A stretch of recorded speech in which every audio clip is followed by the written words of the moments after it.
Okay, class, this week one of our topics is software measures and metrics. Um, Measures and metrics is an interesting topic, probably underappreciated in software engineering. To kind of start with thinking about measures and metrics, first, consider something physical or tangible in the real world.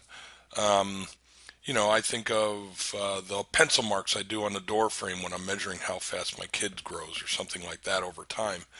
Um, but anything else that you want to measure, the measurement itself is a measure of usually a measure of a physical property, right? We measure the height of something, the volume, weigh the volume, or measure the volume of something, or take the weight of something, or so forth. Um, but then, how do you interpret goodness or badness of it? And is there a goodness or badness even to assign to it? My height, I'm a 6'3" guy. Does that make it any good or bad than a 5'4" person? No, that's how tall my wife is.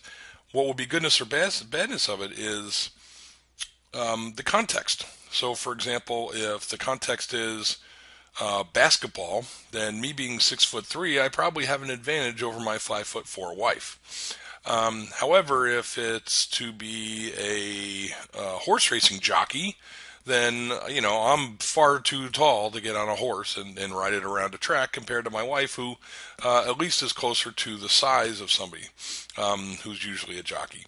So the goodness or badness of it is not a property of the measure is the point. It's a property of our interpretation of it in a context, and we'll return to that idea in a second.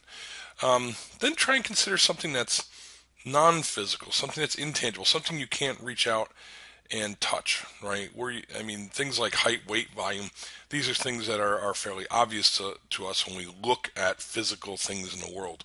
But if you try and measure something intangible, something you can't put your finger on, how do you measure an emotion? How do you measure how happy you are, how angry you are, how whatever? Again, a common theme here, since I'm recording these lectures in an election year, is think of the emotions surrounding the lecture. Oh, I keep on getting this.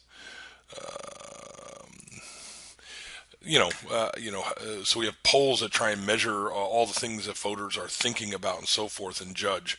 But it's an imprecise thing, right? We can't reach out and touch it. It's we just can't point at it and make an obvious judgment related to it, which also means that it's harder to interpret it. And obviously that has ramifications for us because software is this intangible stuff. It's not like other engineering disciplines where typically you have something you can weigh, something you can measure, something you can, take thermodynamics, take your physics courses associated. I mean, what's the physics of software? And how do we measure it? How do we come up with equations that describe properties of it and laws that can hold? This has been a challenge in software engineering. A number of the fundamental theories in software engineering, um, are challenged by the fact that it's not physical and it doesn't have physical properties that we have, Newtonian-like laws to define those properties. Um, we're going to talk in particular a little bit later about measures of size and complexity. Those are, the area of software metrics in software engineering has largely been motivated by those problems in estimating and tracking that we talked about with respect to agile methods. We talked about how difficult it was to estimate. We talked about planning poker. We talked about burn downs for tracking. Um, you know, Software projects in general suffer from, typical budget overruns, taking too long to deliver to the market, and we're in general very poor at estimating it. We rely on the experience and the intuition of experienced developers to really give us the best estimates. So folks obviously have tried some other things, and this ties back to what the real motivation for a lot of software metrics were. The metrics, the motivation for this whole area in software engineering has really come from the need to be better at cost estimating and tracking projects, from that project management perspective, also from the quality perspective. Understanding how many defects we inject, how many defects we discover over time, which means we have to have some physicality to some measurement around doing these things. And you'll talk some more about that next year or whenever you take 416, SCR 416.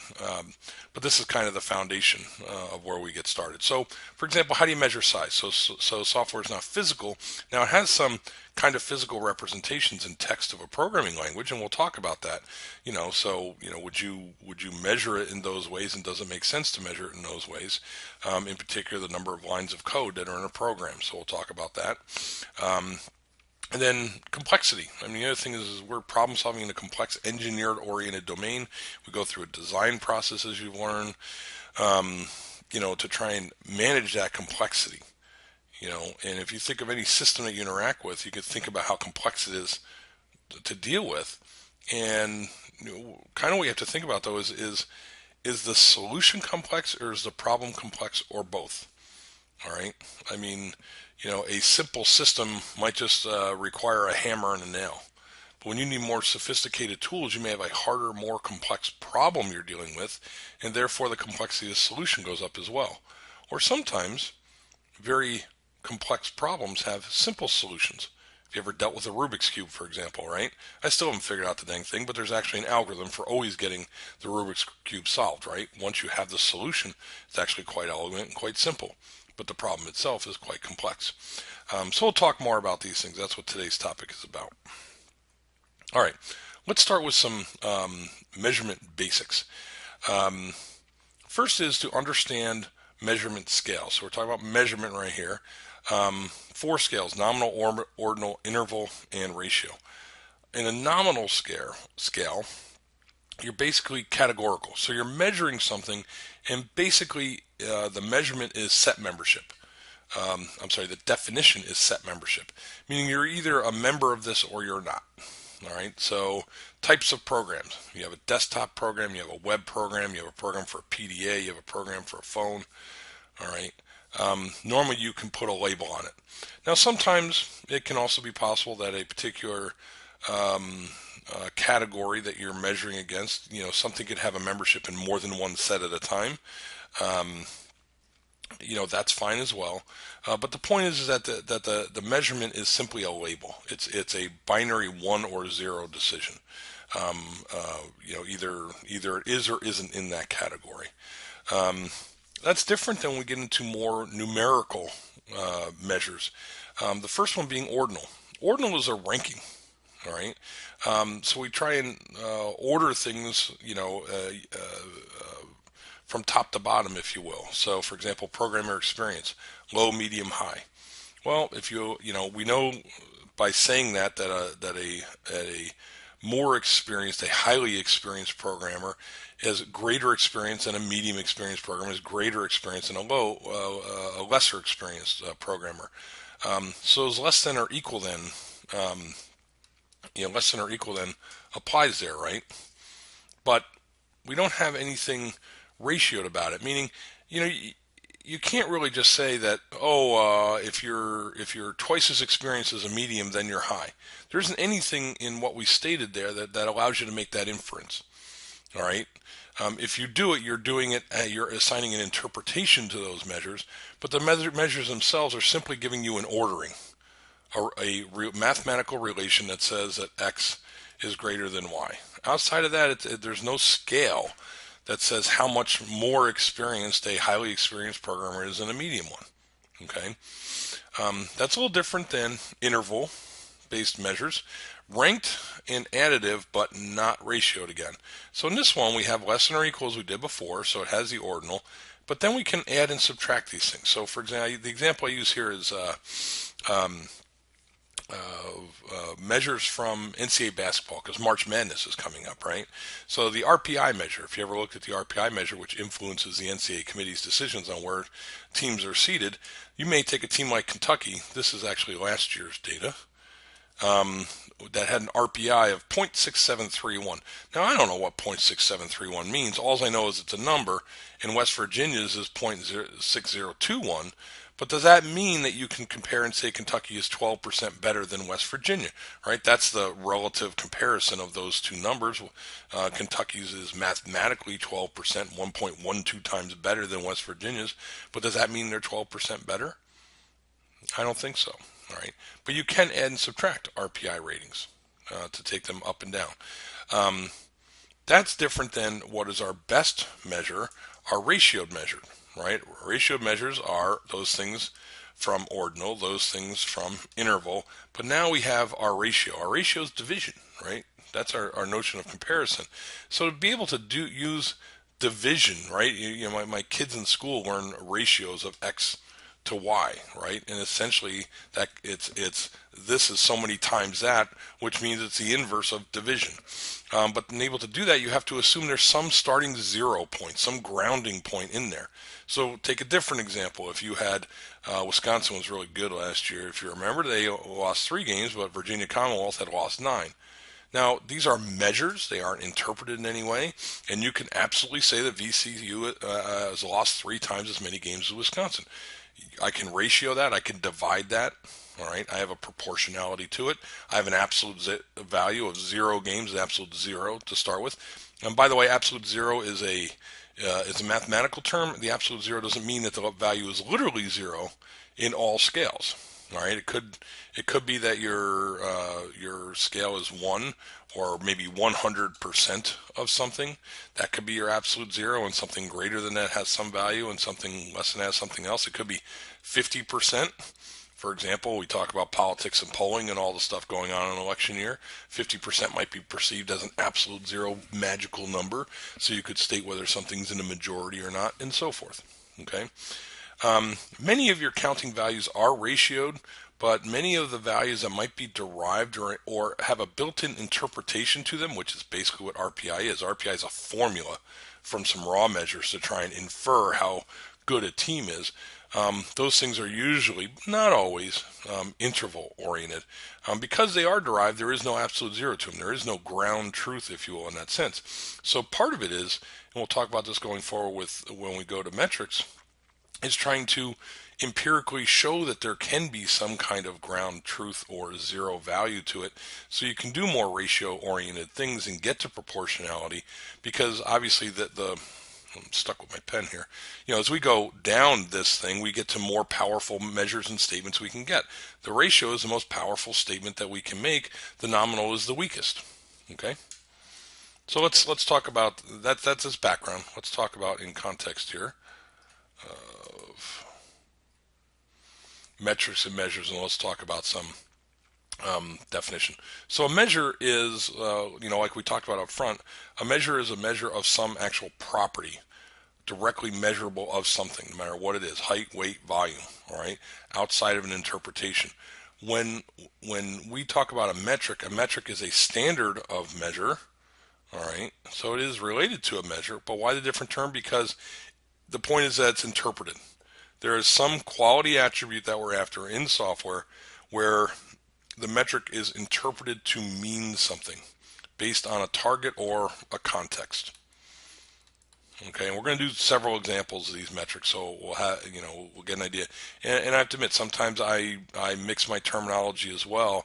If I'm talking too fast about whether what I'm talking about is an actual measure or whether it's a metric, but you have to think in careful terms. Is this something, a direct measurable quantity, quantifiable according to one of those measurement scales we just talked about, or did some human or program come along and assign an interpretation to something, in which case you're really talking about a metric. All right, that's the fundamental difference I want you to keep in mind, is a metric has this key thing of an interpreted measure. Okay. So metrics assumptions. First is, for you to have a metric, you got to be able to measure some software property. And, that is, in other areas of metrics, that would be kind of trivial, right? Because again, the measures are very apparent. Normally it's some physically tangible thing or something that, of which the measure is kind of assumed, kind of understood. But we have software properties. Again, there's no Newtonian physics here. How do we actually measure some of these properties in the first place? Sometimes, some metrics have been accused of being based on measures that don't mean anything because of this invisible, intangible property of software. All right. And the second thing is we got to assume that a relationship exists between what we can measure and what we want to know.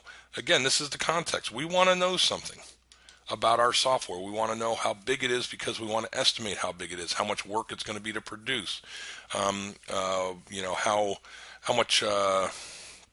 many defects might be in it, because we're measuring from a quality context. So some relationship are has to be derived between what is measured and what you want to know. And again, one of the critiques, one of the reasons that perhaps measures and metrics aren't talked about as much in software engineering as some of the other things we've talked about this year is this is actually a really hard connection to actually believe that those measures in some way relate to some question or something we want to describe in our software. In order to answer that, what researchers have tried to do for many years is try to formalize and validate. Formalize means there's an expression, a formal expression, meaning it's not just some natural language, imprecise, but there's actually a precise expression, all right, of the measure and of the relationship, and it's been validated, usually empirically, which means somebody has gone and looked at software and empirically tried to say that there's a curve here, a fundamental property, a fundamental relationship, I should say, between the measured property and the interpretation that's been shown over time, so that we can then transfer that to other software projects. All right, so for example, we're going to talk about one called cyclomatic complexity, and a lot of folks have seen cyclomatic complexity of 4 as kind of a magic number. Right. Well, where'd that magic come from? It came from many empirical studies that were done some time ago now, but were done particularly in the area of defense system software. And so, where it was shown as an important relationship between the quality of the software and its cyclomatic complexity. Right. And that kind of ties into the last part is once we have that, we have a measure, we have an interpretation represented by this relationship, we validated, but we want to map that back to what are desired quality attributes. Again, cyclomatic complexity of 4, empirically validated, but what does that tie back to in our quality attributes? Is that making our software less reliable, less maintainable? And we'll talk about some of those quality attributes at the end. But that's the top level answer that we're after. We're trying to understand those illities of software, right, that we talk about, and we're trying to go all the way back to taking some raw measures and some interpretations of those measures to try and answer those questions. Very difficult thing. Again, from a research perspective, I don't know that metrics and measures have been, fully understood. They were very popular some time ago, and I'm going to talk about at the end again why we're talking about them in the context of this class, because there has been, like a number of other techniques, a little bit of a rebirth in interest of metrics and measures in the context of Agile software. All right, so let's go back and talk about things we can measure and interpret. So there's a lot of things you can. We are going to focus on these 4 things: size, complexity, coupling, and cohesion. So let me talk about each one of those things in turn. Size, something we can actually measure, right? The actual size of something, just like the size of me is 6'3", right? There's actually raw measures we can take of size. And again, it's the interpretation of the importance of size of software that matters. Complexity. Advanced ways to describe how hard our problems and solutions are or can be. Complexity is really, we're in a problem-solving discipline. So understanding how intrinsically hard the problem is that you're working on, and also understanding how much complexity you're adding in the way you go about a solution.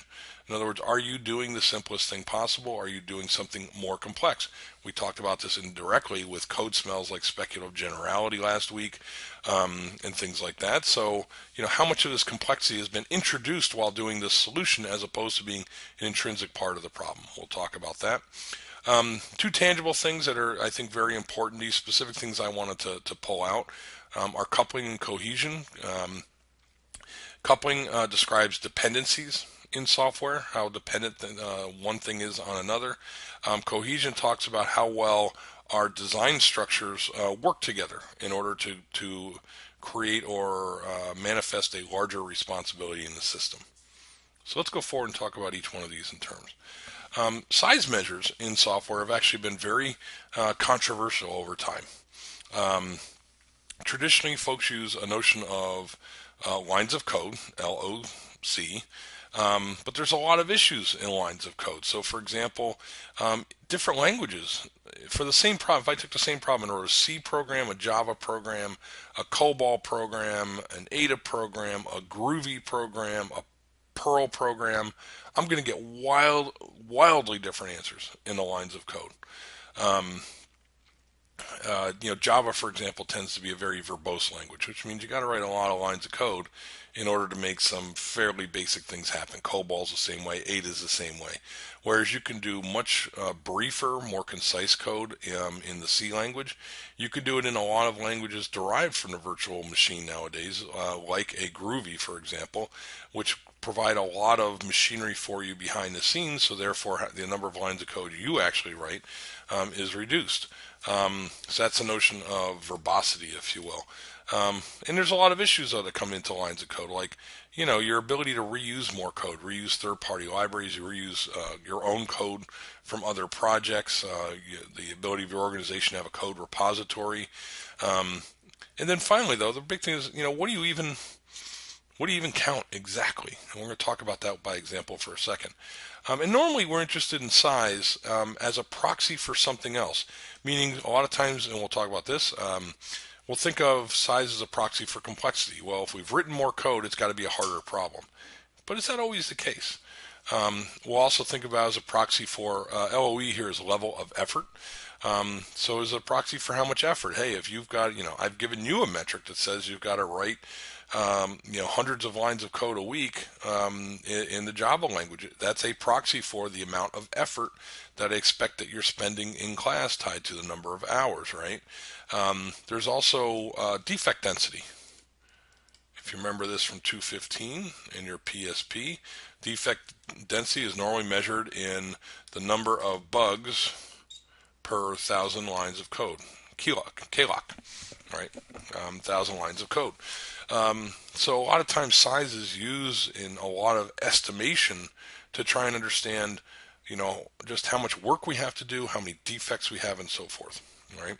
So that's kind of this part that I'm talking about. Folks try and understand, and basically they derive models of starting with lines of code, and then they start estimating out, well, how many hours do I need of coding time, how many defects, how busy is QA is going to be, and they estimate all their costs associated to this in their cost models. Think big Excel spreadsheet, right? But it all starts fundamentally with a size measure based on lines of code. So if the size measure doesn't make sense, then none of the rest of this stuff is going to make any sense either. It'll be garbage in, garbage out. So it's a pretty big, important thing in terms of being an indirect, or some even consider a direct measure of effort. All right. If lines of code are most popular metric, there's been more arguments. It's kind of like the curly braces, more arguments than you think there would be. Just getting into how you count at a detailed level lines of code. And let's see with a trivial example why it's such a big deal. Let's take a look at this example. All right, I got 3 methods here. Count each statement as a line of code. Everything else is 0. Second method, same as the first one, except for let's add some value, some effort for each comment line, 1/2 a line of code. And method 3, same as the second one, but now we're going to also give a bonus of +2 for each special construct. So what would that look like in a real thing here, right? If I'm looking at the number of statements, I've got statement, statement, statement, statement, statement, statement, statement, statement, statement, statement, statement, statement, statement, statement, statement, statement, statement, statement, statement. 1, 2, 3, 4, 5, 6, 7, 8, 9, 10, 11, 12, 13, 14, 15, 16, 17, 18, 19. Method 1, all right, I would claim is 19 in terms of counting up each individual statement in a line of code. All right. Now method 2 was the same as method 1, but now we're adding 1/2 for each comment line. 1, 2, 3, 4, 5, 6, 7, 8. So that's 4 lines of code, or I'll call that 23. Method 3 was the same as method 2, except for I'm going to add +2 for each special construct. So the first thing that you might ask is, well, what's a special construct? I'm going to call a special construct something that has a conditional +2, +2, and +2. So I'm claiming, sorry, still have my cold. I'm going to claim that +2 on 3 special constructs, so I have 29. All right. So those 3 methods just gave wildly different answers. I mean, in the context of one function that is relatively average sized, I've already got something, my high and low values between these methods are 50% different. Aggregate that over any reasonably sized code base, and you've got a huge variation in the raw measure of something. All right. Now, excuse me. Guess I should take a drink of water. So the real thing here is, though, is now I have to go back and ask, well, is this really a measure that we're talking about in the first place? All three of these counting methods, if you will, made different assumptions. All right. The first one, method one, comments didn't count for anything. Right? We didn't count any of this stuff up here. We just counted the actual code. All right. And in terms of a development process, that assumes that implies here that there's no LOE, no effort, and no defects introduced in comments, right? And again, that gets into, well, how do you measure level of effort? Some comments can be auto-generated. Some defects, again, some interpretations of defects means only running code, whereas Watts-Humphrey of the PSP said any change to the code whatsoever in the file is a defect by definition, and therefore if somebody made an incorrect comment, it is in fact a defect, and you'd have to fix it and call it a defect. So it goes back to an interpretation, right? We can't help but have an interpretation of what we're counting based on what we want to know. All right. Same. So we might, we adjusted that. We say, well, we should give some credit for level of effort. I mean, we want our developers to write comments. Now, the comments don't require the same amount of intellectual energy. Probably they're just writing natural language text, but they require some effort. There's a lot of keystrokes here compared to the code. So let's give them 1/2. Right. 1/2 isn't. I mean, there's no such thing as a half of a line of text of some kind, right? So we're assigning an interpretation again via that 1/2 counting, right? And obviously we're doing the same thing in method 3 by adding 2 here, here, and here, right? Some of you might have argued and said, well, why don't we count, +2 here in, the signature line? Well, yeah, I mean, one could argue that maybe the signature line is complex too and requires that special construct bonus to be added. So the point really, though, I'm trying to make is each one of these, even in something where we wanted a raw measure, a count of something, each and every one had some actual interpretation built into it, right? If we wanted to try and remove all the interpretation whatsoever, well, then we would simply count the number of lines in the text file top to bottom. A Unix WC-L will do the trick, right? The number of carriage return line fees. That's the actual raw measure, right? But we know there would be a lot of problems with that measure. A blank line would count then, for example, right? Somebody formatting and putting the curly brace on the next line gives them an extra line of code, right? So if we use the raw measure, we know that we really wouldn't have a great interpretation of that in the context that we want to use it, all right? The point of the whole discussion, right? This is a very tedious discussion, right? About something as simple as lines of code, but that's why it's controversial. Even something as direct as lines of code that you would think would be easy isn't as easy as you think. And already built into our attempts at counting, we have this issue of context, meaning how we intend to use the resulting value. Because again, all that goes downstream into the estimates of effort and quality that we want to use. All right, ripple in the pond. Small problem with counting the lines of code a particular way, perhaps significantly different results for our process downstream, and that's why it matters. Okay. There's other size measures then, folks who didn't like lines of code. They basically stepped back and said, well, what we're really after, the primary reason we're doing lines of code again is we have some effort measures. We need to bill a customer so many hours of coding, and we have quality measures, defect densities and the like. So, if that's the case, are there other measures we can look at that really try to get to the gist of the problem? Are better ways of trying to answer those two questions? Halstead came up with a few, talked about the size of the program vocabulary or the number of unique tokens, right? This almost goes, Halstead's almost go back to measures for measures for documents or reading. My kids, for example, are in a reading program, AR reading it's called, where there's different taxonomy or points that they're given for a reading that they do based on the complexity. Well, how do they derive that? Is it the actual length of the book, the number of pages in the book? Or is it something else? Well, in part it's a number of pages, but frankly they measure the complexity of what they're reading and their reading level based on how complex the vocabulary is.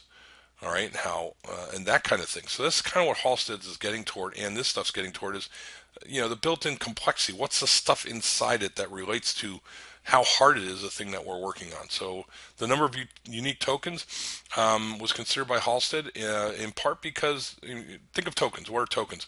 Functions, declarations of classes, variables, right? And when you're coding, those are the things you got to have in your brain, right? Oh, I have a class that does this. I got a method that does that. Here's a signature, the number of parameters or symbols or tokens.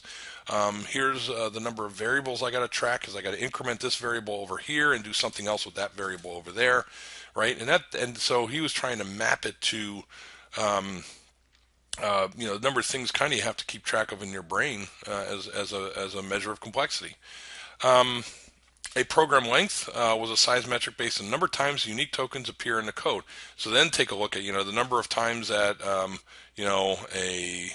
variable named counter appears, or the number of times that a method like draw arc that we just saw appears in the code. Again, a function of how dependent it becomes, how often we use those tokens, how often we got to keep them in our brain while we're coding, if you will. Program volume is a different one, completely different task. We could talk about the storage required for the program. Storage could be the storage of the static version or the non-compiled. But really, we think of storage, we normally think of the term footprint. And if you're an embedded systems person, you know what we mean. You worry about the footprint of a program because you may have to put it in a restricted computational environment where the instruction set and the intrinsic data it carries along with it has to fit in so many kilobytes in order to work on such and such processing environment. All right. So again, and by the way, that volume is going to be language independent usually. I mean, Java does run in a virtual machine environment, but take the set of languages that get cross compiled into the JVM. So take a Scala, take a Groovy, take a Jython, take Java, and compare them. The size of their textual programs at static analysis time, pre-compiled, is different than or has an indirect relationship to the actual amount of bytecode generated for the program. As I said before, Groovy does a lot of the work by convention for you, but when you actually look at the size of the bytecode, it gets bigger because Groovy is filling in a bunch of the blanks for you behind the scenes. So the footprint of your code in kilobytes is still going to be larger or has a different ratio comparison to the static textual version. So Halstead was proposing that maybe that footprint program volume was a better measure of what you are actually doing compared to the static textual representation of it. Another very popular one, and a lot of folks use this, is in something called function point analysis. And there's a corresponding newer method because use cases have become very popular called use case points. Function points, a unit of measurement to express the amount of business functionality an information system provides to a user. So think about it, a unit of measurement to express the amount of business functionality. Well, again, this is what I get back to. Is that something you can intrinsically measure? That's not a physical property. We're trying to get to an amount of something, a size measure, right? But what are we trying to measure? Business functionality. Geez, I mean, what's a direct measure of business functionality? I can't pull out a ruler and do that, right? I can't count up something. Well, function points actually have a technique where they try and go through and actually count the individual features and they're definitely for the actual function points embedded in your requirements. So this is actually done from your requirements, which means you may talk about this more when you take 415. But the point is it tries to go to the problem space defined by your requirements and understand how big something is. And therefore, they're removing the bias created by things like your language, your coding style, where the curly braces went, or whatnot. All right. but it's very difficult to actually do function points or use case points, as they're called, in practice, as effectively humans have to go count a particular way, and those ways can be subjective. In other words, haven't really, two different people may count the function points for the same set of requirements different ways, kind of like we see with lines of code. Um, but again, the point is they're trying to measure some size metric of the complexity of the problem space. And again, the point is that they're trying to arrive at how many defects are we likely to have and how much effort is it going to be to construct a system around those requirements. And that's why they're taking a look at function point analysis. As an aside, there's a whole type of, we talked a little bit about this, let me remind you about it. There's a whole area of software engineering related to estimation that this ties into.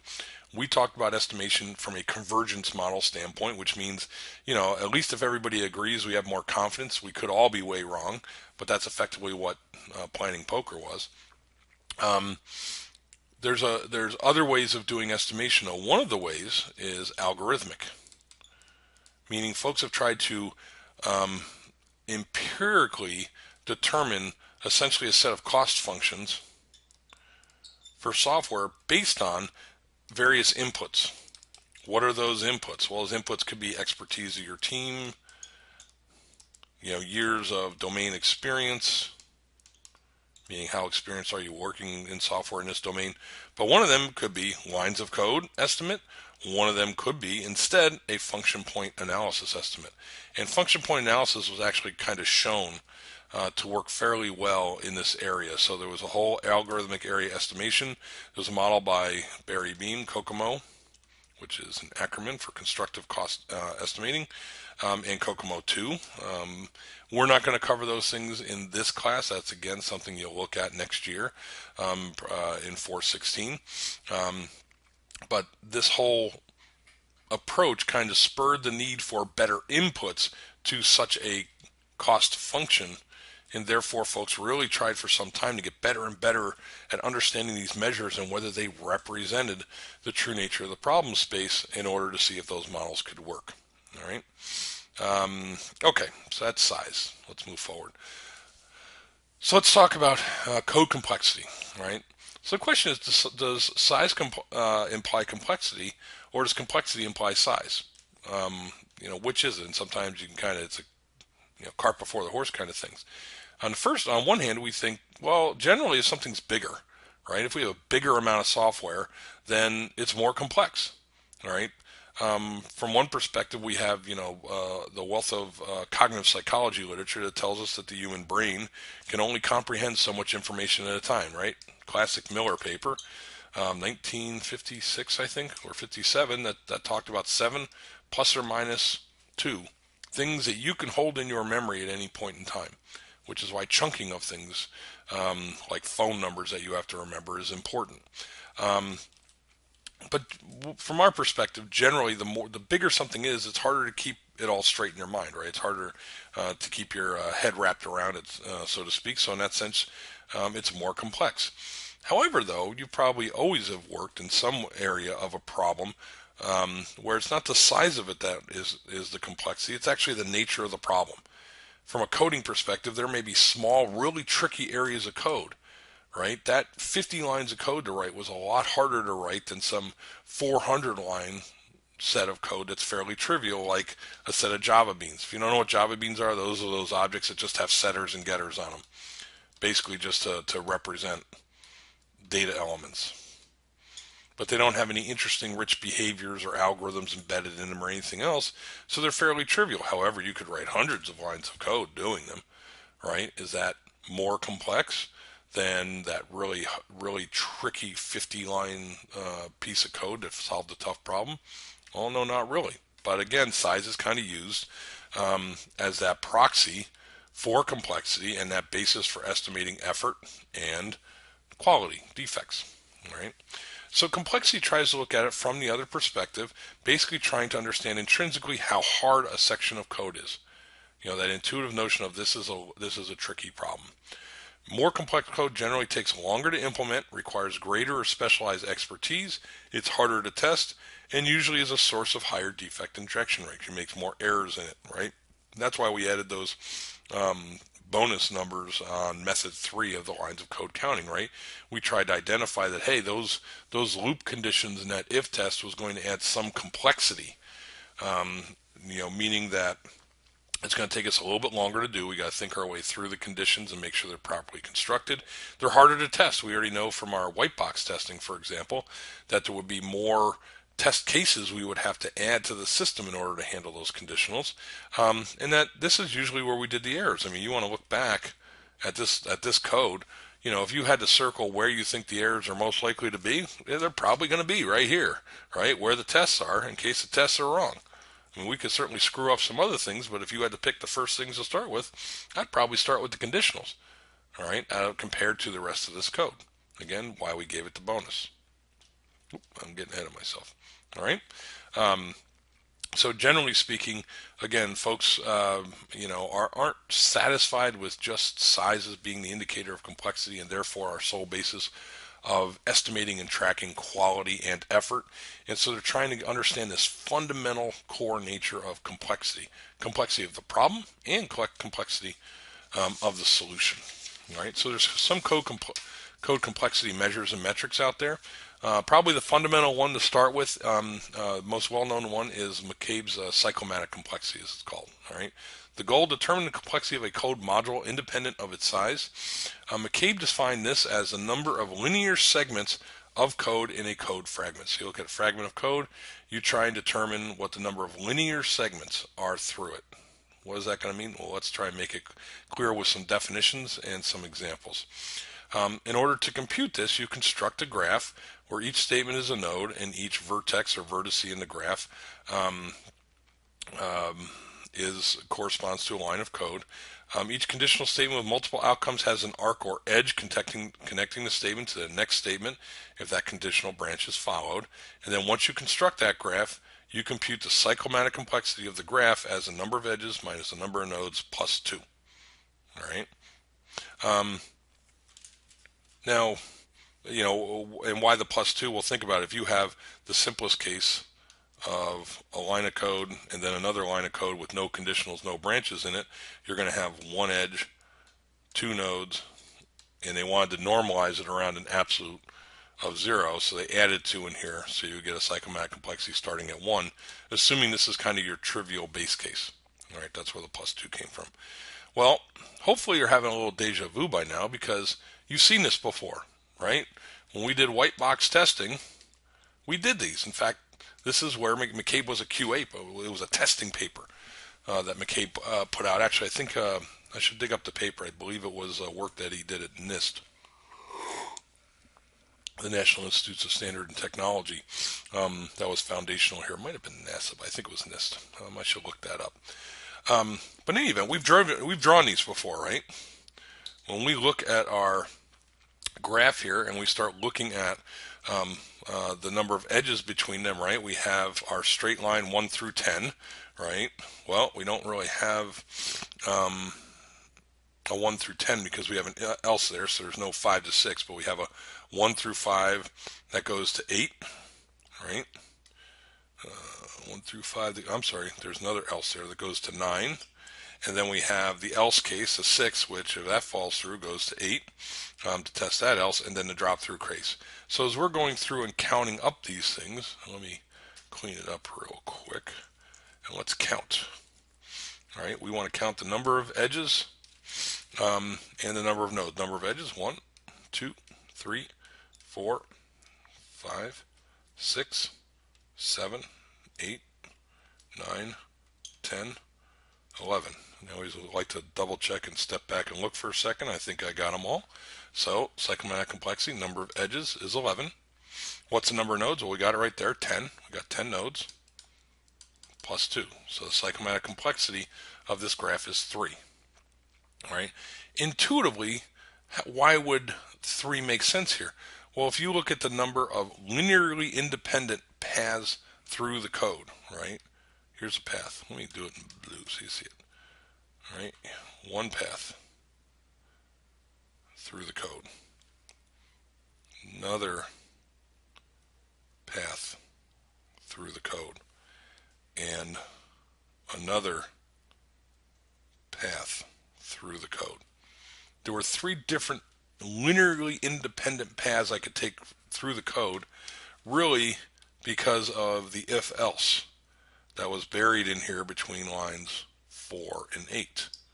All right, and that's effectively what linear independent means. There's three different ways I could go through here to get our kind of sub-notion. Remember path coverage? Kind of our mini notion of how many paths can you take through this particular a subset of code. Now, if you want to reduce the complexity of the code, you got to think of ways to refactor the code to reduce the cyclomatic complexity. Knowing that our complexity is coming from this block, take a second and think about how might you reduce the complexity of that. One way, if you notice, we've got our, there's two ways basically that you can think of. The first is to notice that this condition and this condition could actually in most languages be taken care of as a single compound conditional, moving this one up to here because the result's the same. We assign rval equal to null in both cases, all right? And therefore, if we do short circuit evaluation, meaning we make a compound conditional, if head is null, then we'll immediately assign rval equal to null. And if head.next is null, we'll only evaluate the second conditional if the first one's false in short circuit evaluation. So therefore, it would be safe to put that after the end. Realize you have to know if your language supports short circuit conditionals. Java does. So in which case, I could actually make this if-else to a single if-else, and I could get the cyclomatic complexity down to 2 in that case. Another way to do it would be to introduce, if you notice this pattern carefully and you remember refactoring, given our null test here, we could think about introducing a null object pattern that actually instantiates this getHead to tell getHead to return a null object reference instead of null for the value of node. So I might have a class null node that gets returned by getHead in the instance where this or this, all right, is actually true. Now, in a sense, we'd actually be, in that case, what we'd really be doing is reducing the cyclomatic complexity of this method, but we'd kind of be pushing it off to here, all right? And we're going to talk about that because to a certain extent, I mean, if we did that, it's actually possible to get cyclomatic complexity to 1. But we're going to talk about the notion of a lot of times with complexity, if it's fundamental to the problem, we can't get rid of it. We can only move it around where we can manage it. So the null object pattern is really a way to try and manage that complexity, put it in a box over here so this application programmer doesn't have to worry about it. So let's look at another example. All right. If you go back and look at draw arc, all right, I still got my scribble on it. But if you look at draw arc, what's CC of G of this? All right. And I'll sit here and erase, and you take a minute, see if you can figure out what it might be. All right. In fact, pause the video, take a moment, and see if you can figure out what the cyclomatic complexity of this method is. All right. Hopefully you paused and took a look. Let's go forward and talk about it. I worked it out separately already by putting line numbers down the side. So we have 19 nodes. Oop, I'm still on erase. We have 19 equals n. The number of edges that we have are 21 edges. Why? Because we have a drop down from here to here. We have a drop down of this for loop from 11 to 18. And then we have a drop down of our if test to 15. So we added between 18 straight line nodes with 18 edges between them, we added 3 edges. So we have 21 equals E, so therefore 21 edges, 19 nodes, we wind up with 4 as a cyclomatic complexity.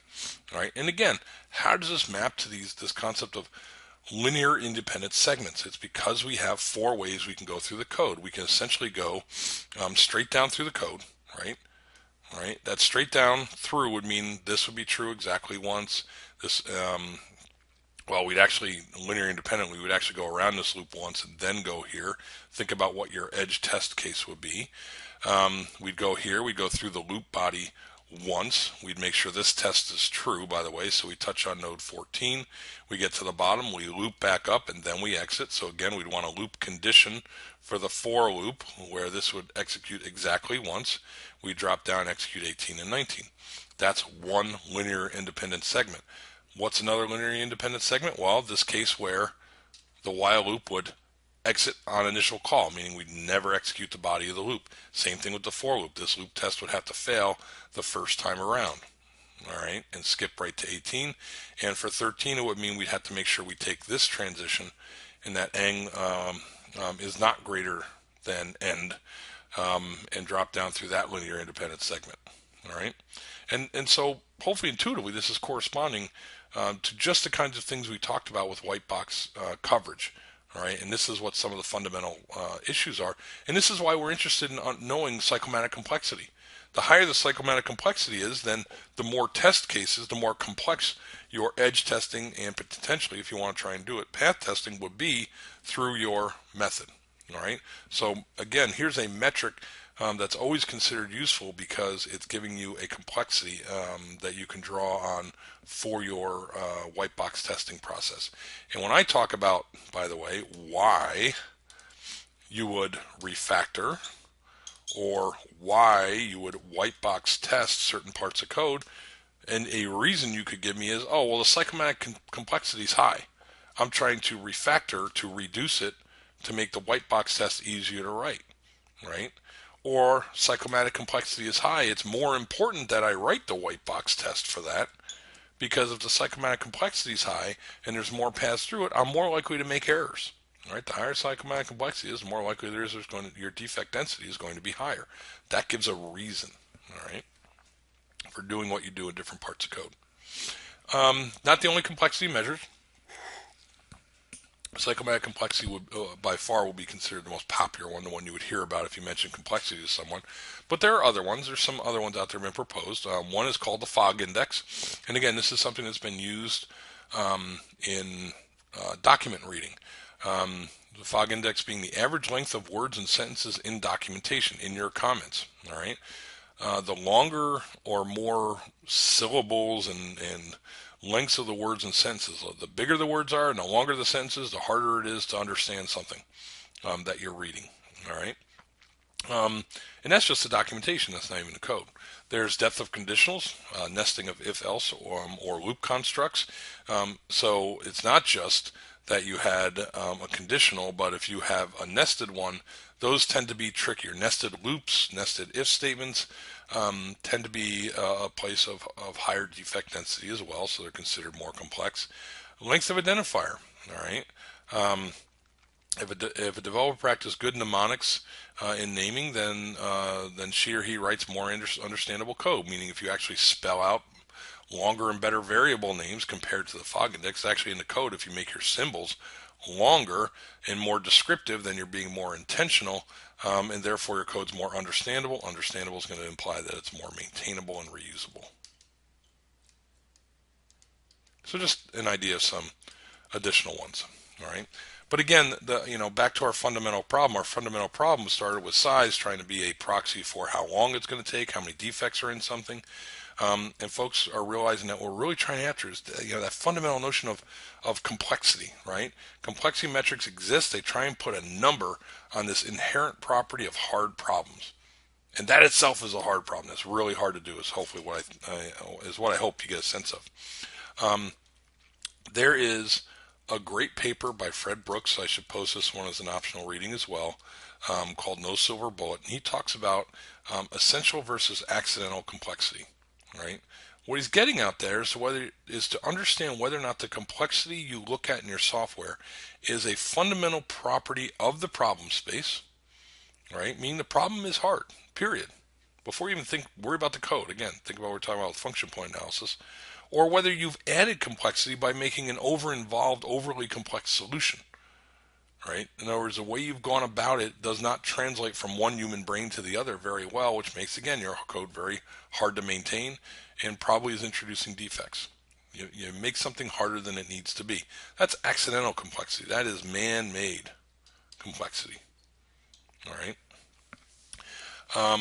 Size and complexity are intertwined. Hopefully, that's the second thing you got out of this conversation I've been having with size versus complexity. If size implies complexity, if your greater size leads to more complexity, right? If your solution being bigger makes it more complex, you're really on the side of accidental complexity. You have a complex solution to perhaps, maybe your solution is more complex than it needs to be. The solution is more complex than the problem. But if your complexity leads to greater size, then you might just be working on a hard problem. It just takes more code, more carefully written to solve it. All right? Not always the case, but again, some things you might look for. What's the root cause of this stuff? Okay?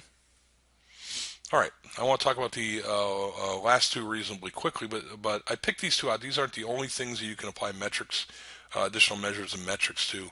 But these are some of the most important. As your software system grows, and yes, I gave you a body of code to work with this semester that was longer than you're used to working with on purpose. And part of the purpose, I want you to understand concepts like this: cohesion and coupling. All right. So think about your project team right now. How well does your project team work well together? And can you put a number on how well they work together? We try and put a number. We try and grade you. That's a number. Right? We're giving you points out of 25 each sprint for how well your team works together. And when we do that according to a set of standards or rubrics defined in your project kickoff document. Would there be a risk of failure if a specific member of your project team left the team? Right? Do you work well together? And then if I actually did this in the past. What I would do with project teams is in the middle, they used to be year long. In the middle of the year, I would pull and rotate team members in different teams. And I take one person to say you're over on this team now, and take another person, you're back on this team, right? And of course, the other team members are like, no, we're working really well together. Don't do that, kind of thing. Would another team be able to pick up your project? Is it reusable? Is it intentional? Is it all these quality attributes of software that we want to achieve? All right. Cohesion is the extent to which things work well together. Think of just what the word cohesion means, to be cohesive. My example, it is spring training out here. I think of the Kansas City Royals last year. Yes, they have tremendous talent. It always takes really good talent for a team to win something, but folks also talk about how well this team worked together. All right, and that was a fundamental thing where the sum was greater than the parts kind of thing, because they work well together. The pieces fit well together. All right, so there was more mutual benefit in self-reinforcement feeding, if you will. Well, software can work like that. Software components or services, modules, if you will. Think of classes and methods, if you like. The extent to which that low-level design, like with our design patterns, to the extent that they work really well together, makes that software work better. It makes it more understandable, more maintainable, identifiable, all those things. All right. Software that is coupled, and cohesion and coupling are very often talked about together as dual sides of a coin, because you want to have high cohesion. You like things that are highly cohesive, but you're trying to keep coupling low. What's coupling? Coupling is basically a dependency measure. All right, the degree to which one thing can work independently of another or not. If I make things dependent on each other, then I can't take one component out of the mix. If I have a set of software components working together, they could work together in a highly cohesion fashion. But if I take the implementation of this conceptual object and remove it or change it, and it breaks the whole thing, then I'm too tightly coupled. The ability of these things to operate independently without this thing is essentially what coupling represents. I should be able to substitute in a new version of this without breaking these other pieces, basically. All right. So let's talk about measures for cohesion. These are architectural design principles. Hopefully you've heard of them before. If not, that's basically what they mean. So let's talk about some ways of trying to measure and understand what these things mean. All right. Again, from a software perspective, cohesion means the extent to which a module here is loosely defined. All right. It could be a single class. It could be multiple classes, a package working together, or whatnot. So when we talk about some of the measures, we'll have to scope that to exactly what we mean by a module. But conceptually, a module has a single responsibility. The things that The ability of that module to address some single responsibility of the system is its measure of cohesion. One approach, there's a typo here, one approach is to try and count whether a module uses all its properties in a connected way. All right. So if you use module here as class, properties here are the class member variables or attributes of the class. All right. Another way, if you're thinking at the class level, is to think of depth of inheritance and number of overriding measures. All right. If you have a very deep and complex tree and you have a lot of overrides in it, all right. Typically, what we've shown over object orientation over the last 20 years is that even though this was originally touted as a benefit of object-oriented programming, because you'd put the more code that you could put up the tree means that you could have more reusable classes down at the bottom. That actually didn't turn out to be the case. What happened was, as we created deep implementation hierarchies, we wound up with more defects, an increase of defects, and a decrease of reuse. The exact opposite of what was thought of at the time. And so I believe I mentioned before, now folks have moved toward a model where there are shallow, bushy implementation inheritance, right? This is essentially the fundamental reason why Java has a multiple interface but single implementation inheritance model, right? You can only extend one class from your class in Java, and you're even kind of discouraged from doing so, but you can implement as many as you want, right? That's the contract, okay? So that's part of the object-oriented background at the class level of cohesion. So let's talk about some concrete examples, all right? And you'll have some links to this on the Blackboard site. There's some even some good Wikipedia pages on this stuff that talk about some cohesion metrics. One hits a Monazeri with what's known as LCOM4 as an abbreviation. Measure the number of connected components in a class. So we're at the class level, and it's talking about connected components. What are the connected components? Well, methods and class variables, right? So they say, look at any pair of methods, M1, M2, in the set of methods. This is the set of methods of a class C, all right? Consider then and add one if M1 and M2 do not call each other. So they have anything to do with each other. M1 and M2 do not reference common class variables. They don't reference even the same internal state of the object. Excuse me. And transitivity. Any method M1 references and any method M2 references do not reference each other, right? So there isn't any connection in the graph, right? M1 and M2 already don't reference each other, but there isn't an M3 that references both M1 and M2, so there's not even this indirect connection between M1 and M2, all right? If that's the case, that means that you have some independent thing out there that doesn't have anything to do with the rest of the class. So for example, consider a class that has methods 1, 2, and 3. 1, 2, and 3. Method 1 calls method 2. All right. Method 1 has something to do with class member variable 1. All right. Method 2 itself really doesn't have anything to do with any part of the class member. In fact, this could be static if you think about it and look at it. But then we have M3 over here. M3 takes a parameter and adds the value of a class member variable, variable 2, into it. The point is, what they're trying to say with this measure is, if you look at this class, if this is all there is to the class, let's say, we really have two independent parts, right? This part and this part. At least there's something M1 and M2 have to do with each other, because M1 calls M2, right? And that component deals with one of the class member variables, right? Whereas M3 over here deals with a different class member variable and does not call and is not called by the other two methods on it. So if I wanted to refactor this toward a singular responsibility, I could create two classes out of this, where I move this one into one class and this one into another, right? So that's a notion of cohesion. I would have a cohesion number here greater than 0 because I have independent subcomponents of the class, and I shouldn't have that. Okay. Coupling. The extent to which the existence and or operation of a module relies on the existence operation of another module. Straight dependence. A depends on B means if I get rid of B, I can't have A either. Okay. Now, coupling.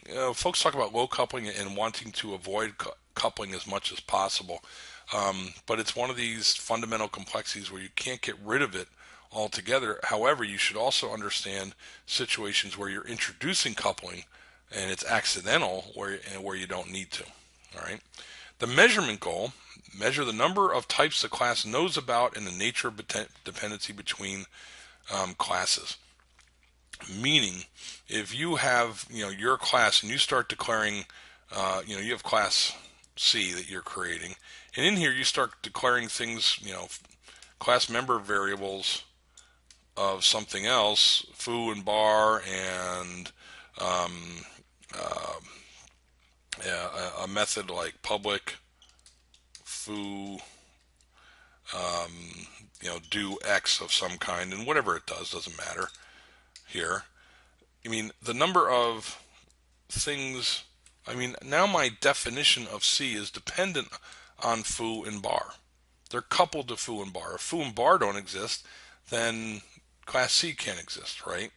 And those dependencies wind up in your import statements at the top of Java code, or your pound includes if you're a C programmer. And so the longer those get, the more you're coupled on other definitions and parts of a vocabulary. All right. It's considered poor object orientation as it inhibits the ability to reuse or delegate. Does that mean that you shouldn't write code like that?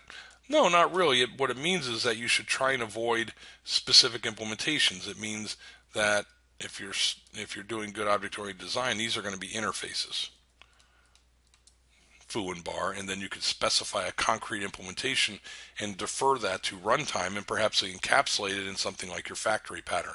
So, for example, what if foo and bar, instead of being these made-up things that I'm talking about, what if your class relied on a list and a map, right?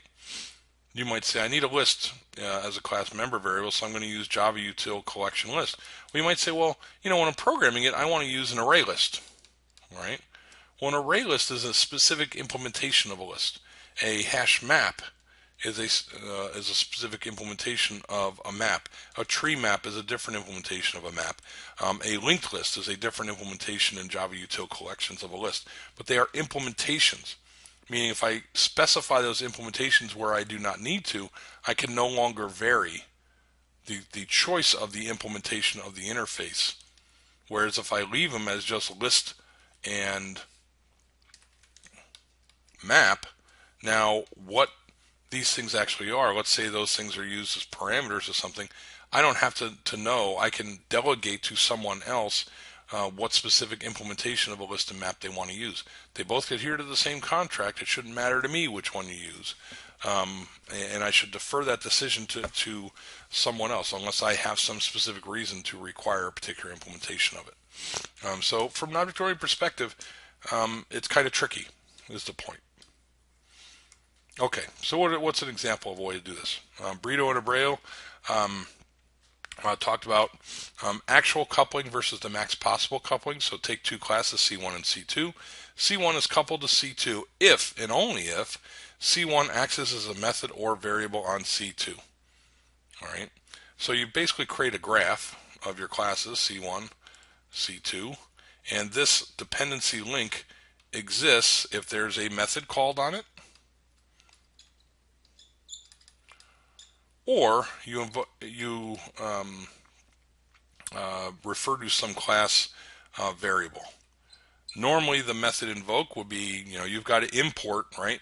C1 would have to have a line that says import C2 if you have a line of code in C1 somewhere that says, C2 dot, do X, where now X is a method on C2. Likewise, it could be a class variable. Now, your class variables aren't supposed to be public, but what if it's a constant? even a constant. It could be, C2 dot OK is defined as some kind of constant, and that's referred to inside of C1, and then you'd still have to put this import statement inside of C1. That's a coupling, right? So the maximum number of relationships in a graph is n over n choose n minus 2. So normally, I mean, two classes is kind of a trivial example here. In this case, this is 2, and this is 2 choose 0, all right, which is 2. But, and why is 2 the max number of couplings between two classes? Because you can have a coupling in the direction of C1 to C2. You could have a direct coupling from C2 back to C1, which, by the way, direct coupling like that back between two classes is kind of a really bad thing, one of the worst things you can think of. But if you take a larger graph notion of this, all right, let's do it with 3 just for argument's sake. So let's create a C1 is dependent on C2, and let's say we have a C3 that's also dependent on C2, but that's it. Our n here would be 3. Our n minus 2 would be 1, so we'd have 3 choose 1, all right? 3 choose 1 is basically the max number of potential couplings, which in this case is 6, right? This is 3 factorial. So if you added all the possible couplings here, right, we have C1 to C2, we'd have C1 to C3, we'd have C2 to C3, we'd have C2 to C1, we'd have C3 to C1. All right, that's the full number of couplings we can have between these 3 components, and we have a max of 6, but how many couplings did we actually have? We'd had 2. All right, so that's the actual coupling versus the max possible. All right, so that number is 0.33. All right, now if you think about it, I mean, this is accounting. It's a measure, right? Right now, as we're talking, this equation. All right, let's go back to for a second to our measures and metrics conceptual discussion. We're counting, so this is an actual measure of something. But how do we know that that measurement means anything and is useful in any way? Well, somebody had to go through and look at a body of code with already known quality properties, how many defects were in it, how long it took to write, to understand whether or not the number 0.33 can be interpreted as good or interpreted as bad. All right, by itself, this is just a measure. Whether it's good or bad is an interpretive function assigned here. All right, and that makes this the metric outcome and this the measure. Okay. Some other coupling measures and metrics: fan in, fan out. Ratio of the number of functions that call this function versus the number of functions this function calls. I really like this one when looking at object-oriented systems. Again, it applies that there's so many people that call me, and there's so many people. I personify my software, and so many things that I call. All right. The more things that call me means there's more dependencies coming toward me. All right, and maybe that's by design. Maybe I wrote something that was supposed to be a generic helper or service that other things are supposed to call, or maybe I am something that depends on a lot of other things in the system. All right. Normally with fan out and fan in and fan out, what I look for is that at least somehow you're dedicated, meaning I want to understand that I have a lot of dependencies coming into me, but then I solve problems and I'm not dependent on others to do that.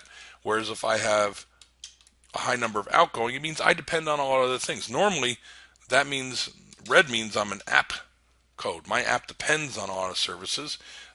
Normally, if I'm blue here and a lot of things depend on me, then I'm providing some service for the rest of the system. All right. So depending on whether fan in and fan out's good, I have to know from a design perspective what I'm trying to accomplish with this guy right in here. All right. And normally what I look for is being really bad or the number of things. If the number of things are high on both sides, that means that perhaps this thing is playing a dual role and it shouldn't be. All right. But I can lay out a graph-centric notion, and that's why you have some object graphs. One of the reasons why you have some object graphs in your tooling, you can visualize object graphs in your code, is to try and get a sense for these key bottleneck points in your design with high fan in, high fan out. All right. There's other coupling measures that exist, and there's some tools that we won't use this year, but there's a tool called Class Cycle. There's a tool called JDepend that try and help you with these things. Excuse me.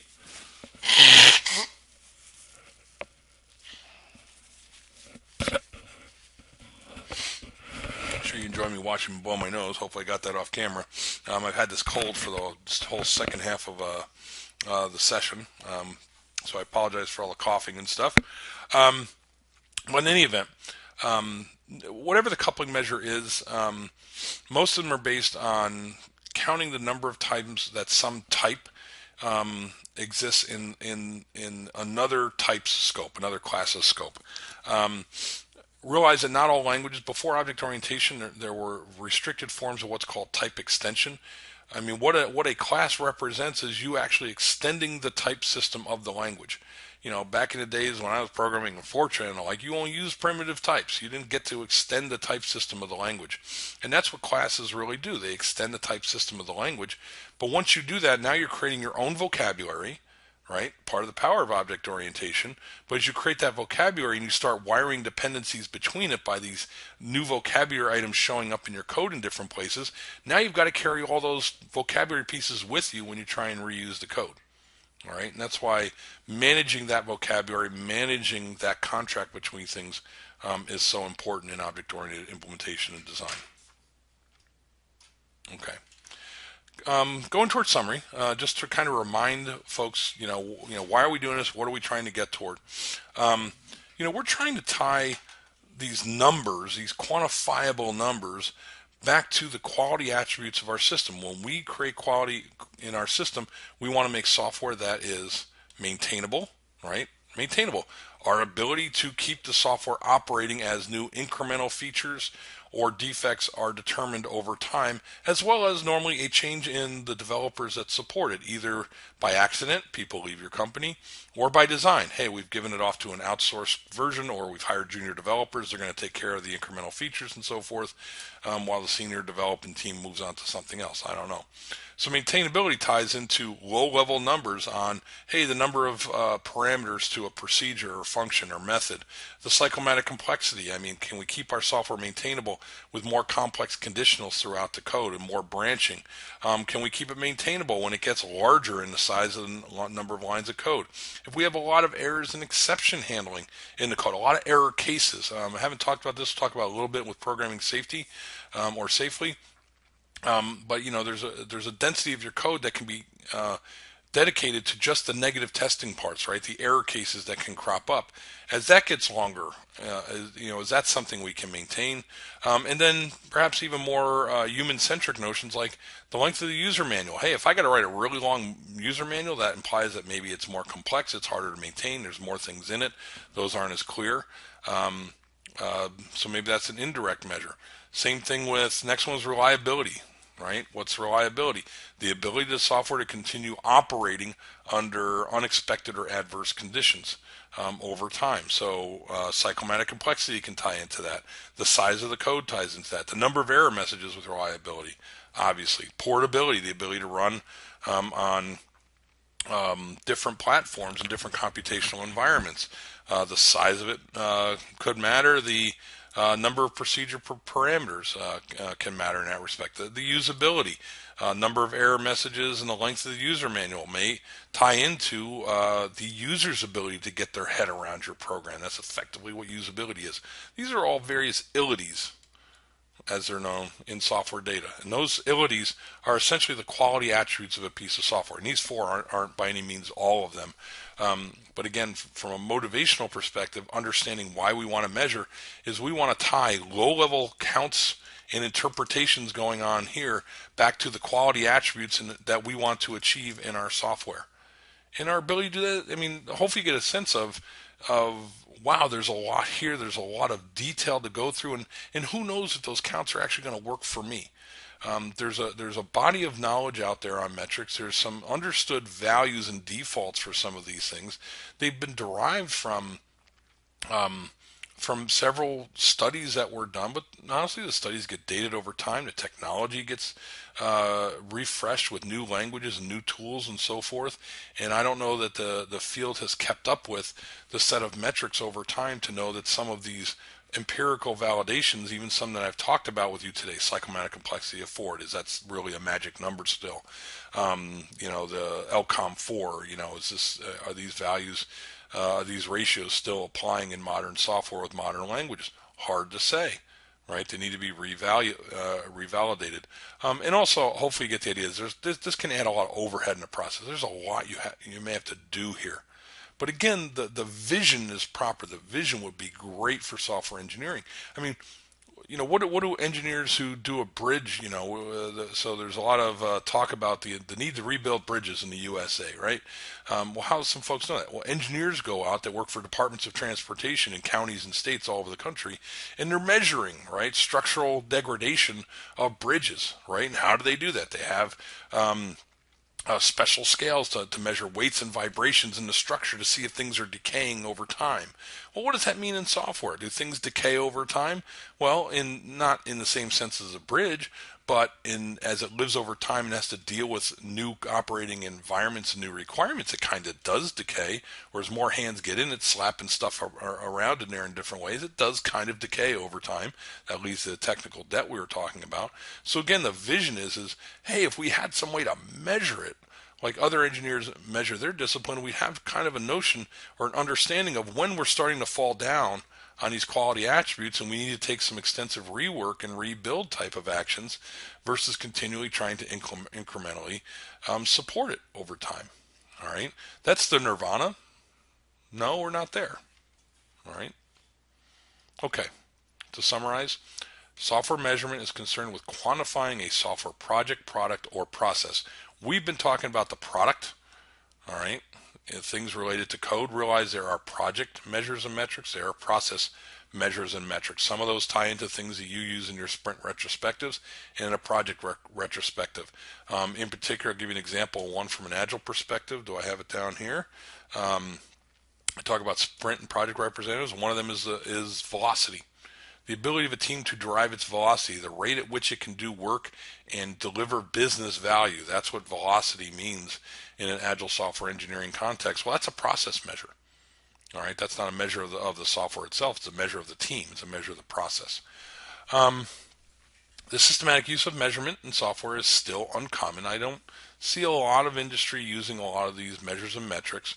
However, if they did, it would give them some objective comparisons. But there's few standards. I mean, again, there's some unwritten rules or some papers that have been published saying, oh, you should use these values for psychomatic complexity or the fog index or whatever. But are there hard and fast rules, standards in the area? Is there an IEEE standard? Not that I'm aware of. There's some assumptions when you do metrics. Again, these are things, when we go back to the distinction between measurements and metrics. All right.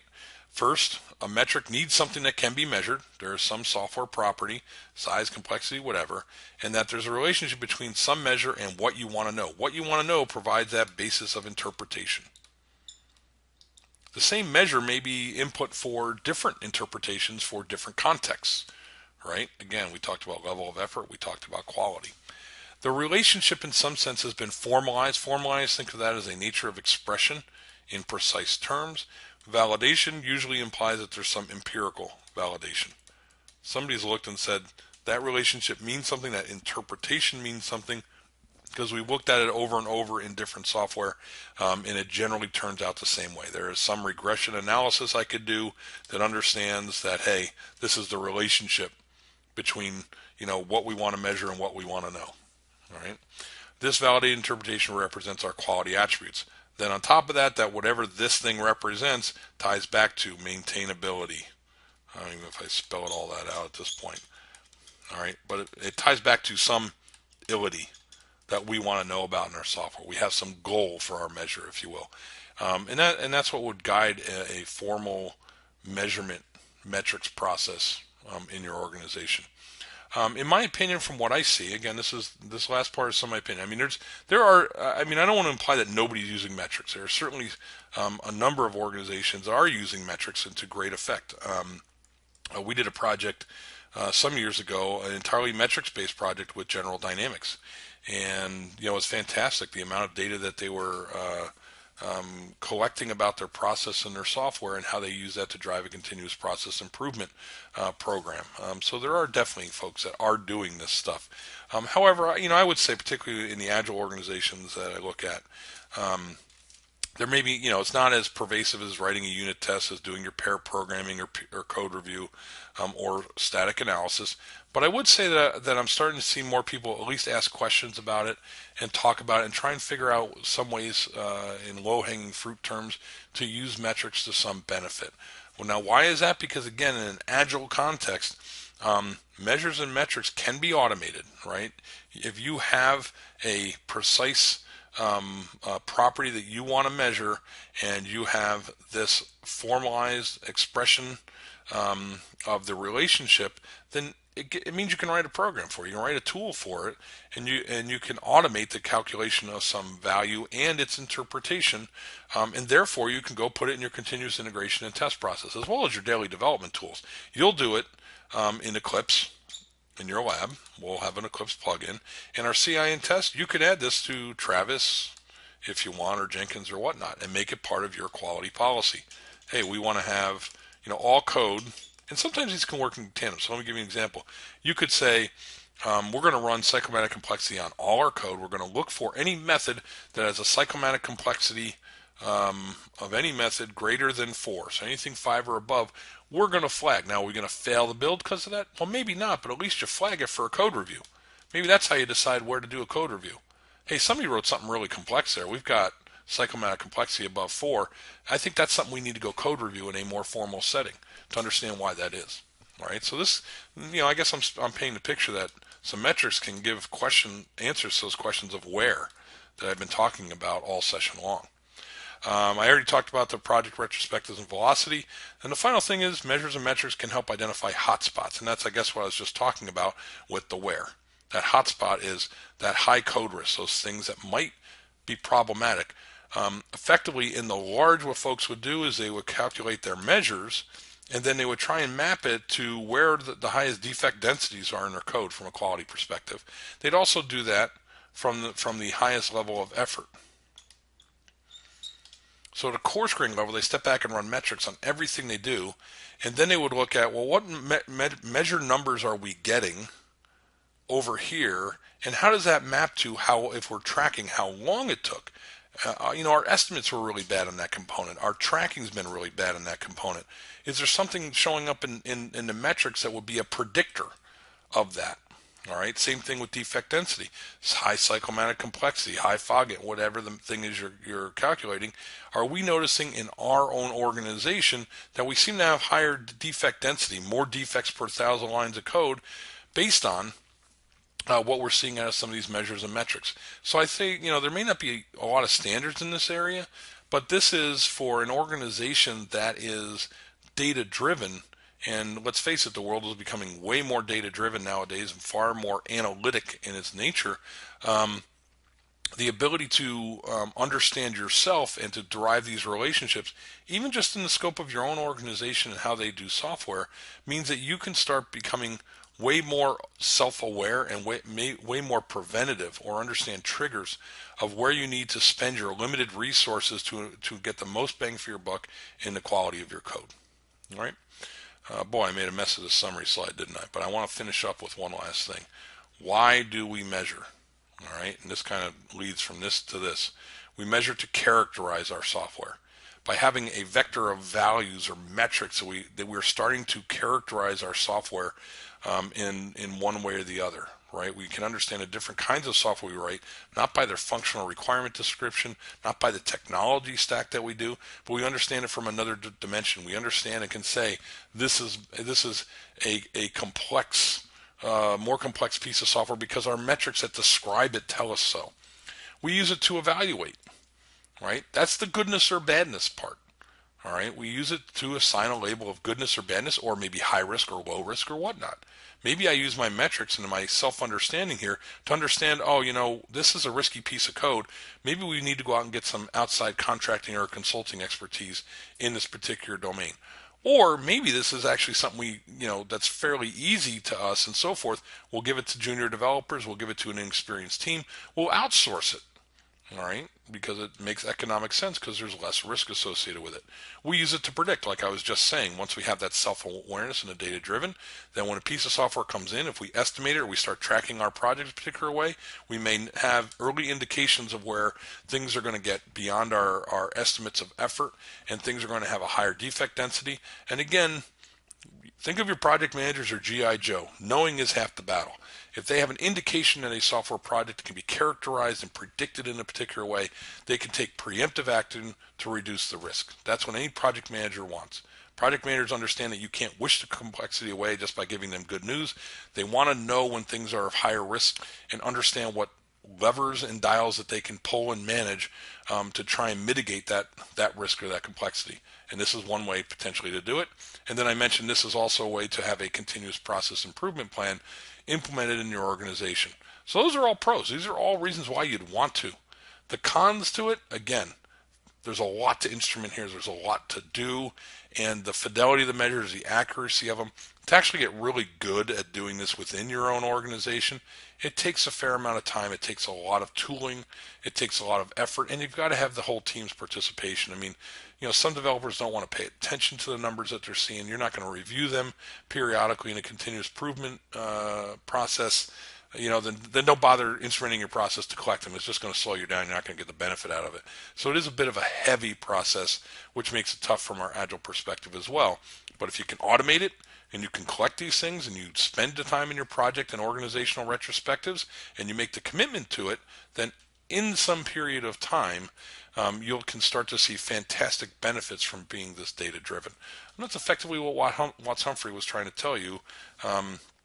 In the personal software process, even at an individual level, your ability to measure your effort, you measure your defect density, to understand the nature of the software you write can make you better at characterizing checklists, evaluating goodness and badness, predicting what you're going to do in the future, and ways for you to improve yourself as a developer. Okay. So this is a fairly long one. Again, very complicated space. There's a lot out there. There's a lot of question marks about it, but a lot of neat and interesting stuff I feel as well.